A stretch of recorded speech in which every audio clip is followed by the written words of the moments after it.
And you don't become a wife the day that you get married. Everything you do before that will also represent you as a wife. Han Meditations. Someone wrote to us and said, I'm struggling to find the right person to live my life with, and I feel as if I'm going to be alone. What I would say is, number one, you shouldn't be worried about being alone. If you want to attract the right person to your life, what you have to first do is you have to love yourself. You have to feel self-love within yourself, right? Because if I want to attract someone, exuding confidence transcends personality, it transcends ideology, whatever. Because right off the bat, people see that's a confident person. I like them. I understand that. So number one, you have to have confidence in yourself and you have to have self-love in yourself, right? Because guess what, Kelly? If I don't love myself, people can tell. So if I don't love myself, why should anyone else love me?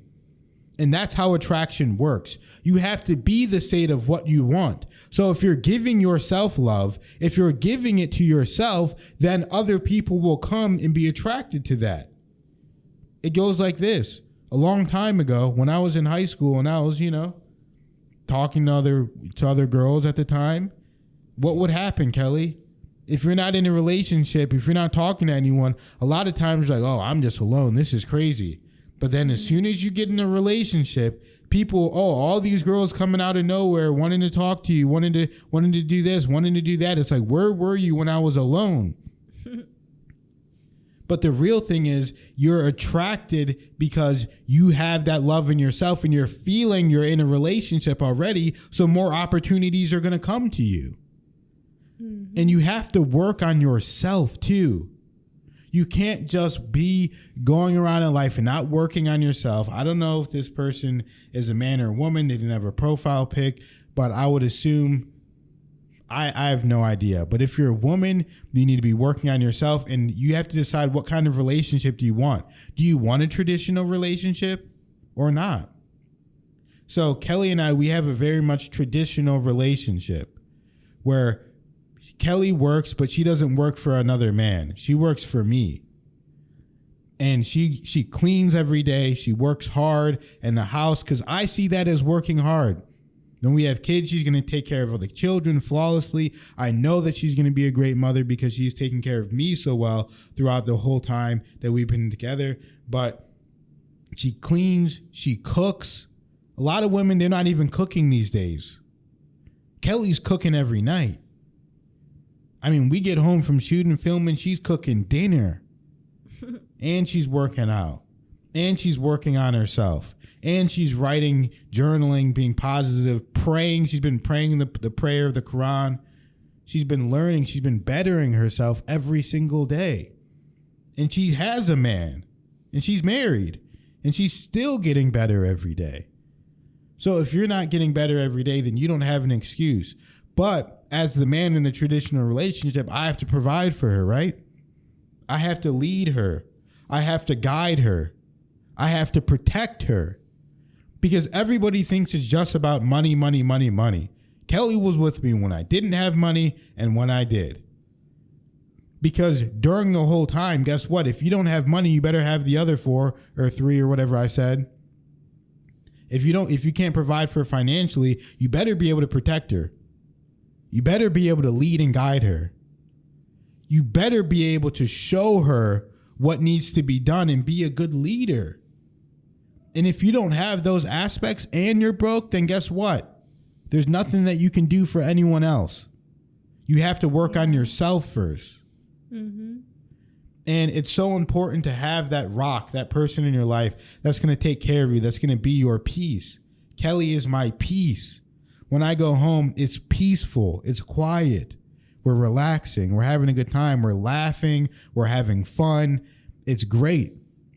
We're not fighting. It's just like you need that kind of relationship where the woman is your peace and she loves you and you love her.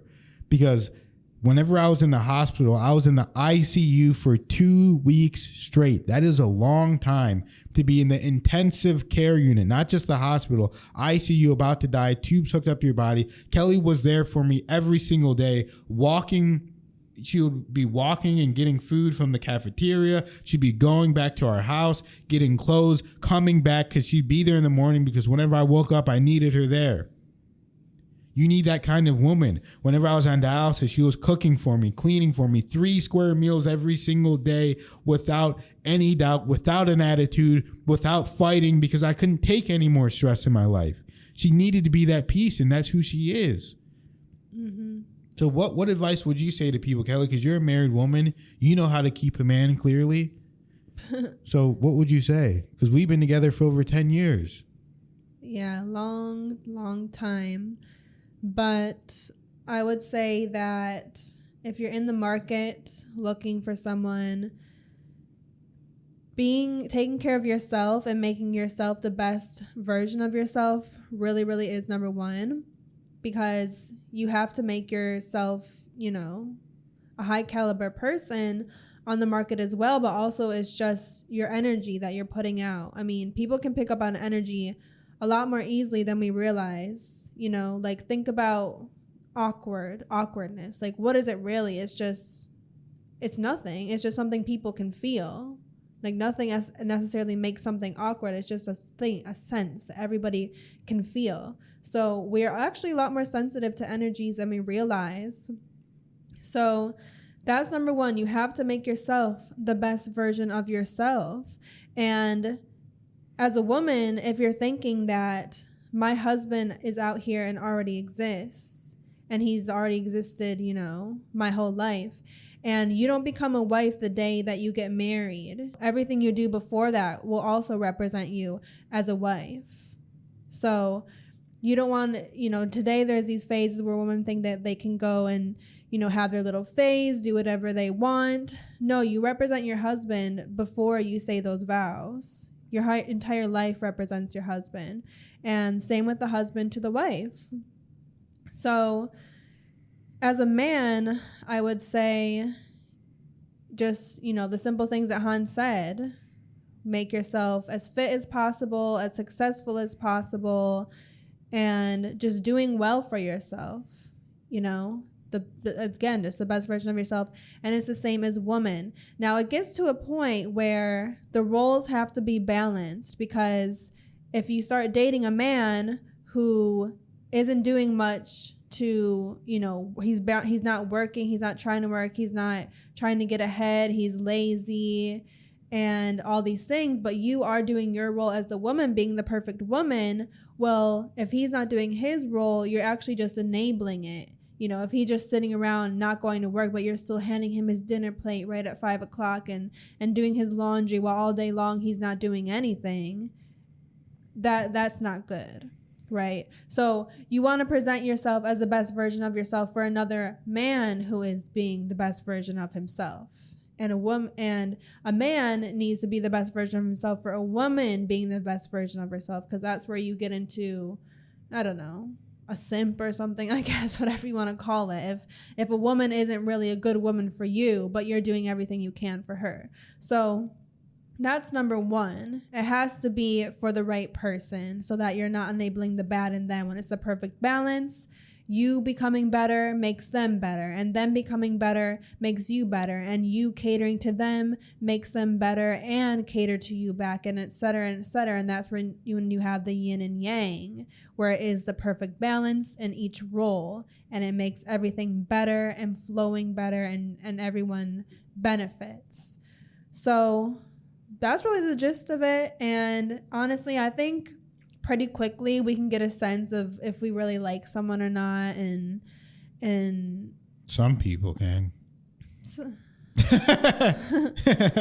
I mean, deep down we do. Because some people aren't even honest with themselves. You know that too. Yeah. And I want to ask you this, Kelly. So what would you do if a man wasn't doing his part? And you're making dinner for him every night. And you're in a full-blown relationship already. And you're making dinner. Let's say you're making dinner for me every night. I'm not doing my part. I have no ambition. I'm being lazy. I don't want to do anything. I just want to watch, ESPN all day and sports. Well, I mean, everything comes down to communication, right? So the first time you talk about it, You know, I would just still remain nice, calm, peaceful, don't come with the attitude or whatever. At least give the chance to communicate and talk about it. One good, solid conversation, right? And as a man, they should change right away. Right away. Now, if a few weeks go by and they haven't done anything, you can maybe talk about it one more time. And after that, if they're still not doing anything, I would honestly give them probably like a timeline. And like if you're not doing anything by this, like we're going to have to separate, have some time apart, whatever. But I mean, to me, it's basically just inexcusable for a man to not do anything. But yeah, because you should only have to tell a man one time, because that's you shouldn't even have to. But that'll hurt a man's ego in a sense. Like if you come to me and you tell me that, I'm like, oh wow, I gotta make something happen now, you know. So, and I've always been the kind of man that if I say I'm gonna do something, I do it, and I put my mind to it, and I do it.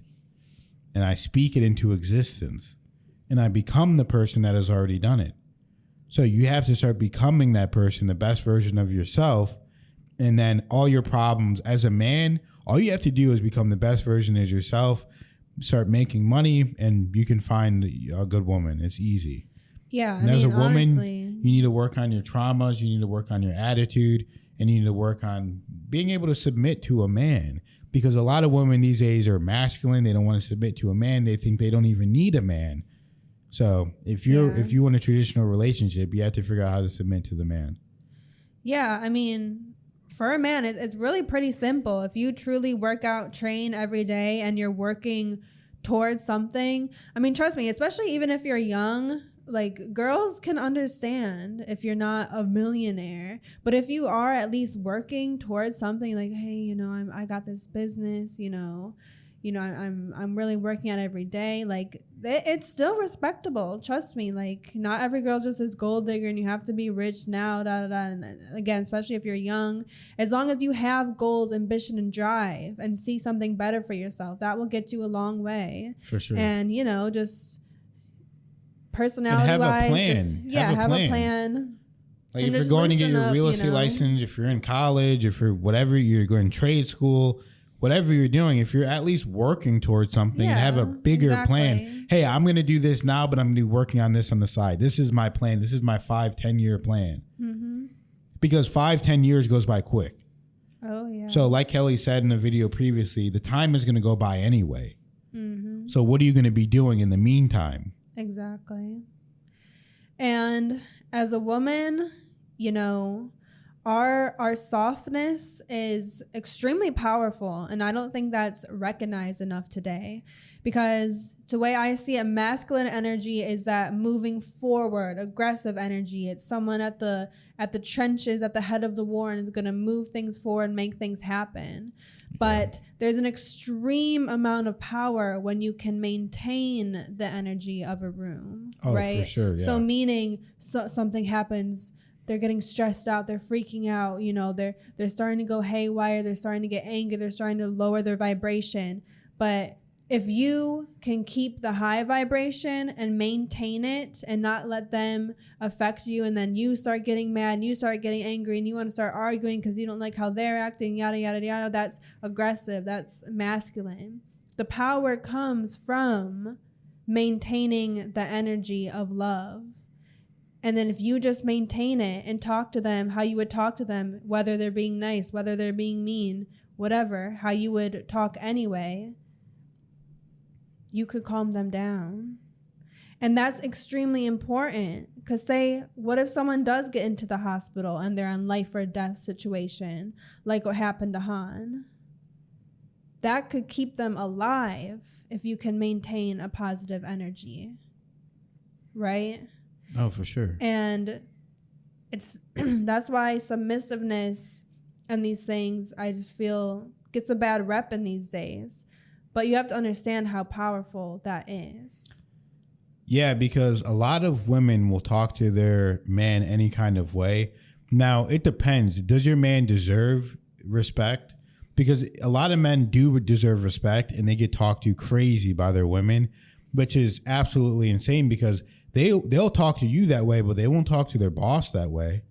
But they'll talk to you, their man, that way, which is absolutely unacceptable.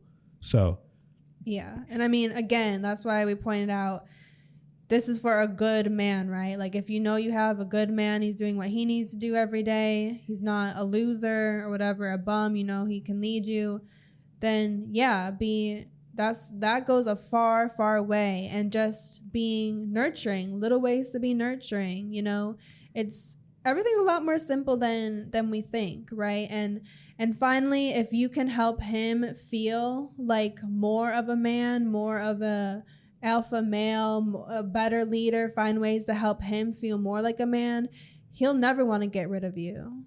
Truly. You're right. And don't nag about the little things. Most men have to deal with annoying stuff all day long at their jobs, and they just don't want to hear little nagging things. And when you can maintain the peaceful, calm energy, it truly goes a long way. You're absolutely right, Kelly. Flawless advice. So if you guys enjoy this series, just send us an email or go on the post and ask us a question, and we'll answer your question to the best of our ability. So thank you guys for watching, and we'll see you in the next video.